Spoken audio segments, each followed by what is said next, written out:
In case you missed it, the Super Bowl is this weekend, and I'm here to teach you how to outsmart your husband during the game. Welcome to Mimi's Crash Course for the Super Bowl. I know you're telling yourself, I'm just here for the buffalo dip. I don't really care about the game. Boo, you whore. But what if I told you you could be the girl that could do both? Stuffing your face with that buffalo chicken dip and caring about the game just a teeny tiny bit. And you're probably asking yourself, Well, how do I even know what's going on during the game? Especially when people are shouting.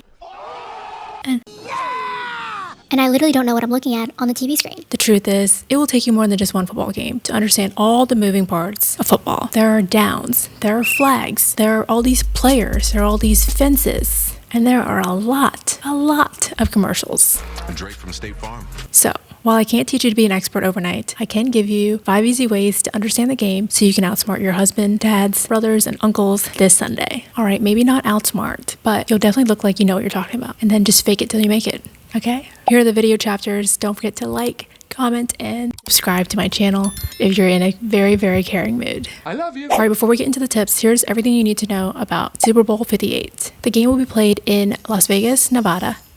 The game will be played in Vegas. The teams playing are the San Francisco 49ers, the conference winner of the NFC, versus the Kansas City Chiefs, the conference winner of the AFC. I have a video explaining how the teams get to the Super Bowl linked here in case you want a rabbit trail after this video. But watch this video till the end, please. The quarterback for the 49ers is Brock Purdy. He's also known as Mr. Irrelevant because he was the last player picked in the 2022 NFL Draft. Mr. Irrelevant 2022, the San Francisco 49ers select Brock Purdy. And that's the nickname that's given to the player with that final pick. Maybe the saying should be, if you're last, you're first. Pretty sure that he will be passing the ball to Chris McCaffrey, the 49ers running back. The quarterback for the Kansas City Chiefs is Patrick Mahomes. This will be the Chiefs' 6th time to the Super Bowl, and 4 of those appearances happened in just the last 5 years. Mahomes will likely throw the ball to Maato, Best bundle in the league, babe. aka Travis Kelce, the Chiefs' tight end. Obviously, winning the Super Bowl title is what every team is after, but for these two teams, this game is even more special. So, who should you root for? For the 49ers, this is a rematch of Super Bowl 54, when the Chiefs beat the 49ers in a comeback victory, making the score 31-20. For Brock Purdy, he's here to prove that he's not Mr. Irrelevant after all. No, I will not accept that. For the Chiefs, their win against the 49ers in Super Bowl 54 was their first Super Bowl title in 50 years. So it was the sweetest victory for them. And now they're looking to earn back-to-back Super Bowl titles, which hasn't happened in 20 years. So you can decide if you want to root for the better than revenge victory by rooting for the 49ers to actually beat the Chiefs this time. Or if you want to root for the love story of Travis Kelce and Taylor Swift, then root for the Kansas City Chiefs. And if you don't like either teams, then root for first downs. Duh. The home and away teams alternate every Super Bowl between the AFC and the NFC. Since the NFC was a home team in Super Bowl 57, the AFC will be considered the home team for Super Bowl 58. So the 49ers will be the away team, while the Kansas City Chiefs will be the home team. The home team gets to decide what color uniforms they want to wear, whether it's their home color schemes or their away color schemes. And then the away team has to wear the opposite color schemes. And then the away team will get to call heads or tail during the pregame coin toss. San Francisco, you are the visitors. What is your call? Tails. Got it? Okay, good. Let's teach you how to outsmart your husband this weekend.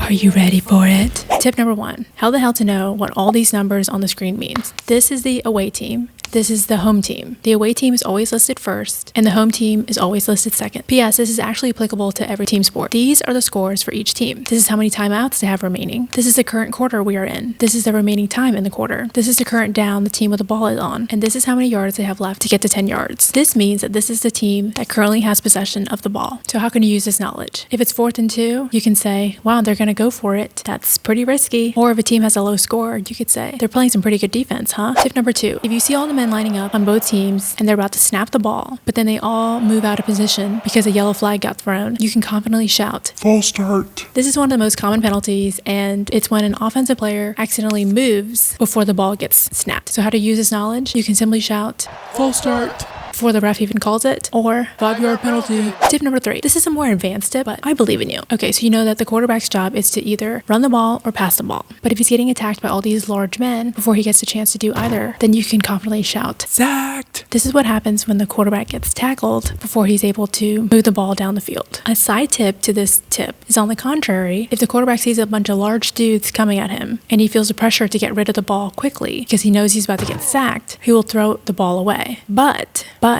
he's got to throw it towards an eligible receiver. Otherwise, it's intentional grounding. And this will be a loss of 10 yards and a loss of a down. Tip number 4, third down, best down. Okay, quick rundown about the downs. You get 4 downs, aka 4 chances to move the ball 10 yards. Every time you move the ball more than 10 yards, you get 4 more chances to keep advancing the ball down the field, which then you'll see on the TV, 1st and 10. You want this. You're rooting for that first down. But if you get to your second chance or second down and you still haven't really moved the ball much, then now you'll be at third down. I call it third down, best down because second down, you still have another chance. But a third down makes the game more fun because this is like your last chance of getting that 10 yards. The announcers will periodically show third down conversions for each team to show how many third downs a team has had and how many times they were able to convert it from a third down to a first down. So it's a really important and exciting conversion that we're rooting for because if they don't make this third down, then they have to go to fourth down, which is just a polite way to say it's time to move on and give the other team the ball. My last and final tip, tip number 5, guaranteed to make you look like an expert. If the team with the possession of the ball gets tackled in their own end zone, then the other team who doesn't have possession of the ball will actually earn 2 points. This is called a safety if you want to confidently shout at the TV. To recap, you now know what all the numbers on the scoreboard represent. That a false start is an offensive penalty and it's a loss of 5 yards. The quarterback will get sacked if he doesn't throw the ball in time, and he's got to throw the ball to an eligible receiver, or it's considered intentional grounding, which is a loss of 10 yards. That third down is the best down because you got to convert it to that first down. And a safety is 2 points scored by the defense. Oh, and while we're on the topic of points, remember, a touchdown is 6 points. It's the entire objective of the game. Extra point is 1 point. The team that just scored gets to kick the ball into the goalpost for an extra point. A field goal is 3 points. If the team realizes that they're not going to be able to get a touchdown, they try to go for a field goal by kicking the ball into the goalpost. 2 point conversion equals 2 points. This is when the team opts out of the extra point and try to go for another touchdown to get 2 points. And a safety, you already know, 2 points. And there you have it, bitches. Hope you took notes and feel so confident to shout at the TV at least 3 times this weekend. If you want a more in-depth tutorial, check out my Football 101 video here. Thank you so much for watching, and please like, comment, and subscribe to my channel because I love you and you love me. Happy Super Bowl Sunday. Bye. XOXO,